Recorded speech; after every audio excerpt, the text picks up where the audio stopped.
grow it. Yeah. And finally one day, thank God. One day, all of a sudden. And now they're cutting it all short again. In New York, it's all short. Yeah. Yeah, well, I'm not doing it. I don't go with that. No, do your own thing. We rolling, guys? Audio good? Audio's happening. Audio's happening. Terrific. Okay. Joan, I have to start by telling you that I really respect your chutzpah. Thank you. I mean, you were one of the earliest comedic women to really get up there and say whatever the heck was on your mind. Yes, yes. Was that daring? Was that difficult for you in the beginning? Not difficult, but it's certainly, I've always done that. And it's just the way I operate. What I find interesting is what was considered bold when I started is now considered sweet. I'm doing my new book, my second in a series of autobiographies, starting with my hitting on the Carson show. And we've been reading all my clippings, and my clippings of 1967 are outrageous. Says things that no one has dared to say before. So my daughter and I played the record. It's a sweet little record that I'm talking about having an affair with somebody, but it's so sweet and so tame. So yes, I've always been outrageous. I hope it will continue. That's wonderful. The public person that people see, the Joan Rivers that most people think of when they hear the name, is a tough cookie. She's tough. She puts down a lot of people. She's kind of hard, even. The Joan Rivers in person, I find a very sweet, loving, gentle person. Well, you're smart. Now, there are many sides to all of us. My humor is very caustic and very, black. I have very black humor. But it's just one side of you. I mean, and people that, not people that know me, that's wrong. But you can't survive in our business unless there are many sides to you. And those sides usually come out on talk shows, which is why I'm going back to another talk show. So do you want to talk a little more about the difference in the public Joan Rivers, who's a tough cookie, and the more private Joan Rivers, who seems to be a very sweet, gentle person? But it's funny what people perceive when they call a woman a tough cookie. Very often it's just because she's straightforward and she's, I like to think, above board. Where a man, you'd say, boy, he calls it like it is.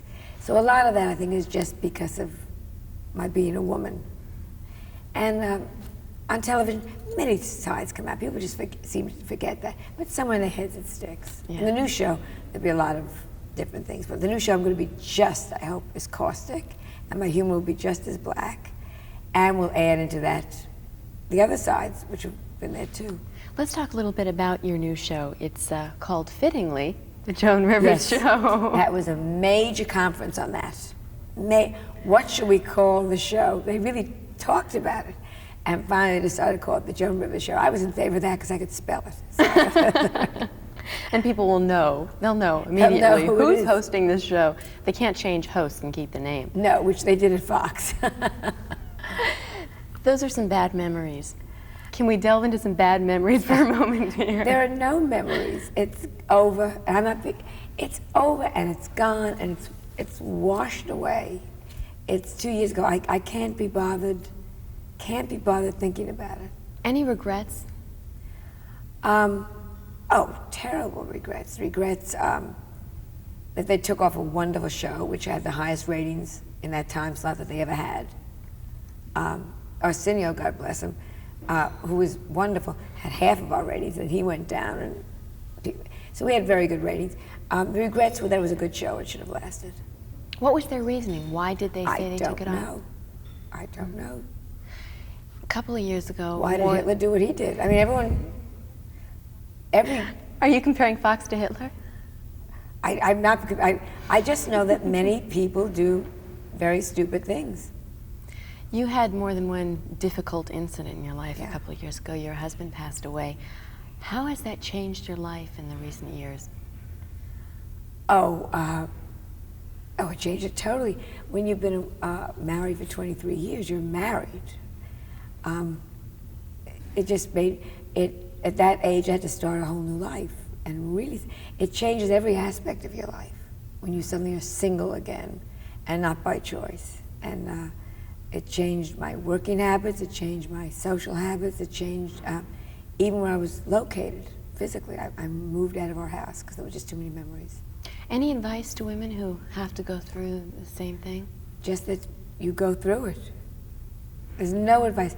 I do tell women as much as I can, which is keep busy, busy, busy, and just, you're gonna get through. You have to get through. Has it made you stronger? Oh yeah, made me stronger, made me much more self-reliant, and it made me very proud of myself in some ways. I'm doing things that I never did. I mean, I read contracts now and take a note. I do all the things my husband did, and you have to. I know about the car insurance. I know which keys go to which safety deposit box. I know, and you have to know that. It's not by choice. But I'm proud that I learned it and can do it. The timing with your new show coming out now, 2 years later, is this sort of a new beginning for you? Do you feel reborn in your career and in your life? No, good question. It's not a new beginning, but it's certainly a turn. Because when I left after the mess with Fox and the firing of Edgar and everything, I said I don't want to go anymore into television. And then I was on stage one night, and I just thought to myself, I was doing Broadway Bound, I thought, gee, I'd love to go back to television. And the next day they called me from Tribune and said, would you like to do a show? So it's really going back to something that I had done. Do you feel that the public is embracing you warmly now with your, so to speak, comeback on television? I never had problems with the public, ever. Thank God for the public. The public were always there. Yeah. It was Fox, it was the Carson people, it was powerful people that tried to hurt me. It was never the public. The public has always been there. I'd be alone at an airport in Dayton, Ohio, and a stranger would come up to me and say, keep going. The public is terrific. Yeah. Talking about those powers that came down on you, Johnny Carson is a big power in Hollywood. Yes, he is. And he came down pretty hard on Joan Rivers. Yes, he did. How did that feel? Shocked, because I had done everything honorably. I had waited till my contract was up before leaving them. I had called ahead to tell everybody what I was doing. And I was in shock that they were so upset. Then later on I realized that was a tremendous compliment, because it's a business, and by my leaving them, I was hurting them in some way, business-wise. So that was a big compliment. Yeah, they were threatened. Yeah, yeah. Money-wise. Yeah. What else talks in Hey. Hollywood, right? How do you feel about getting a star on the Hollywood Walk of Fame? It's great, because now people can spit on it instead of at me. No, it's great. It's terrific. It's nice to really be that permanent part of the theatrical community. It's great. Yeah. Were you surprised? I was very flattered, yes. I was surprised when they called me, and delighted to do it. But again, that's typical life. When they announced it, they said Joan Collins. So, but that's my life, so that's why I never take anything too seriously. That was kind of funny. Does that happen hysterical. often? Do people often say Joan Collins when they're referring to you? I will go through some airport and somebody will say, Joan Collins. I go, right. I think let them have a good time. I know what they mean. See, I'm happy and I'm flattered. I'm sure if they go around to her and go, Joan Rivers, and she goes, how dare you? We started to touch a little bit on the material. Your material is tough. It can be cynical, it can be ridiculing. Yeah. You're not a tough person. There are sides to us. Go on. I just want you to tell me more about who you feel you really are inside when you're at home. Are you tough? What does tough mean? If tough means making a joke, like, yes, because I make jokes. If tough means being able to be a good businesswoman, I'm tough. Of course, I don't kick my dogs, unless they deserve it. No, there's so many sides to you. I mean, it's so funny when people say that. It's like saying, Jack Benny was cheap, or Don Rickles is an insult comic. I mean, we're all so multifaceted. Mm-hmm. Mm-hmm. The people that are the brunt of your humor, do they ever turn into enemies? No, as a matter of fact, when I took Cher out of the act, she was upset and came to put me back in. Because in a way, it's a tremendous compliment that the audience knows who you're talking about and can get enough of a picture in their mind, they can then do a joke about it, and that means somebody really has to be established. You'd be surprised the amount of people you try to talk about and they just don't know. Now, only one person was very upset by it. I don't want to mention names, but very, very upset by it. But she's an idiot. True idiot. Only once in your entire career of cynical jokes, one person? Only one person that I know of. Amazing. That really was upset by it. But I said, but this, also I was cutting very close to the edge because this has been a former hooker, and I mean, I would just ask the audience for a show of hands who had her. I mean, hands went up. Old men, young men, women, dogs. People would come out of the wings, go, yeah, me too, and my cousin. So. And we can't name any names, it was just getting fun. Great, we're going to show her this interview, wherever she is. We have ways. What are your dreams? What do you want to be doing 5, 10 years from now? Oh, I want to be very rich and very young.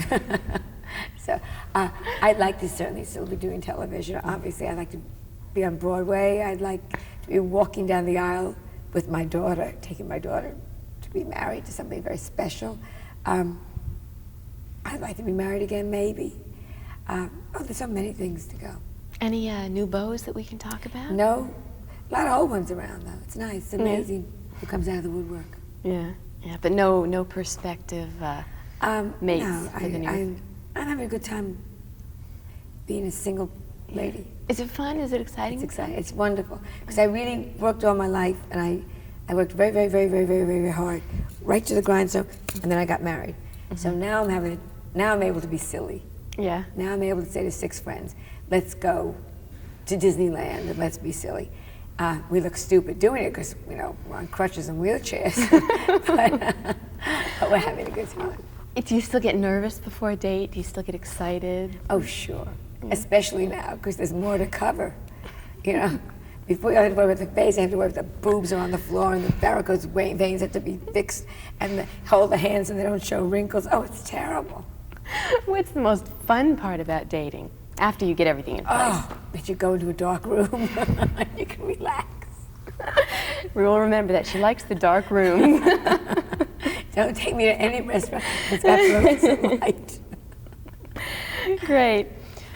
Are there any career decisions that you ever made in your life that you would have done differently when you look back? Career decisions? Anything you would have changed? Yeah. About 5 years ago, they came to me from ABC and offered me to be queen of daytime for them. And I said, I'm not right for daytime. I don't want daytime. And now I look back, I think, oh, how stupid. I am so right for daytime, and I do want daytime. But it's not too late. No, that's why this show, when they said, where do you want to put it? I said, let's make it a daytime show. Yeah. Because I have the option. Do you feel that you're going to hit a very different audience than you did with the Johnny Carson late night audience? No, because now with people taping, everybody sees whatever they want. It's wonderful. Isn't it wonderful? You can go to work and know I'm going to come back and see what I want to see. Yeah. My most intelligent friends who would never admit it watch all the soap operas. Oh, exactly. Exactly. I think that's about it, except Great. one last question about Can We Talk? Did you ever imagine that Can We Talk would become such a cliche? I never, in my wildest dreams, and if I don't say it now to an audience, they say to me, hey, can we talk? And you go, oh, I forgot to say that. That's right, yes, can we talk? It's absolutely identifiable with me, and it just happened, and it's adorable. It's the way people say, I like you. Can we talk? You walk down the street and you go, isn't that nice? Was it spontaneous, or did you try Absolutely. and build it in as an integral part? Nothing really good ever happens, at least in my life, by planning. No, I would say to the audience to really get closer to them and nearer to the truth. Come on now, can we talk? Can we really, really talk about this? And that would became part of the act. You talked more and more and more. Yeah. On a closing note, what do you want people to know about you, the real person, that they might not already know from your public image? Watch the new show and find out. On a more personal level, you the person, if they have an image I of don't you as care. being kind of a tough cookie, do you want them to know anything I else don't about care. you? I make them laugh. I do my, if they come and watch me, I make them laugh. That's all they should know about me. That's all they have to know. And they're going to laugh in the new show? I hope. Good. If they don't, I'll show my thighs. That's everything. Okay. Thank you very Great. much. Thank you. Thank you. That was Good so luck. easy. Good luck. Do we have to sit for reverses? Have to do reverses? You know, you can go.